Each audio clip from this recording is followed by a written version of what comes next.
Pourquoi le pervers narcissique boude? Décryptage d'une arme de manipulation. Le silence et la bouderie sont des outils puissants dans l'arsenal du pervers narcissique. Mais pourquoi agit-il ainsi? Quels sont ses objectifs et comment réagir face à cette stratégie? 1. La bouderie. Une punition déguisée. Le pervers narcissique utilise la bouderie comme une arme de contrôle émotionnel. Il se met soudainement à ignorer, à faire comme si vous n'existiez pas, à vous priver de communication ou d'affection. Ce n'est pas un simple moment de réflexion ou de colère, c'est une punition destinée à vous faire culpabiliser. 2. Un moyen de vous faire douter de vous-même. Il veut que vous vous demandiez « Qu'est-ce que j'ai fait de mal ?» En vous ignorant ou en se murant dans le silence, il inverse les rôles. Vous devenez celle qui cherche à apaiser la situation, alors que c'est lui qui cause le conflit. C'est une façon subtile de vous faire perdre confiance en vos ressentis et d'entretenir son pouvoir sur vous. 3. Un test de pouvoir et de soumission.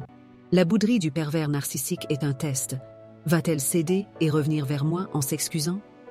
S'il réussit à vous faire douter, à vous faire supplier ou vous excuser alors que vous n'avez rien fait de mal, il renforce son emprise sur vous.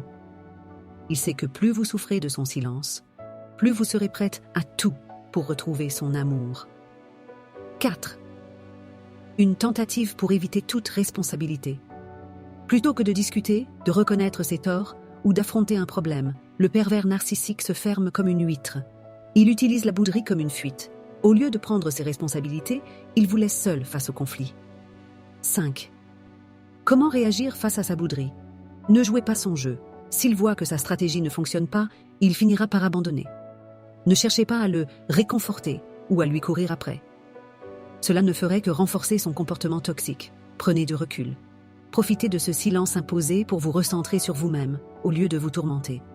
Rappelez-vous, le problème, ce n'est pas vous. C'est son mécanisme de contrôle, et non un signe que vous avez fait quelque chose de mal.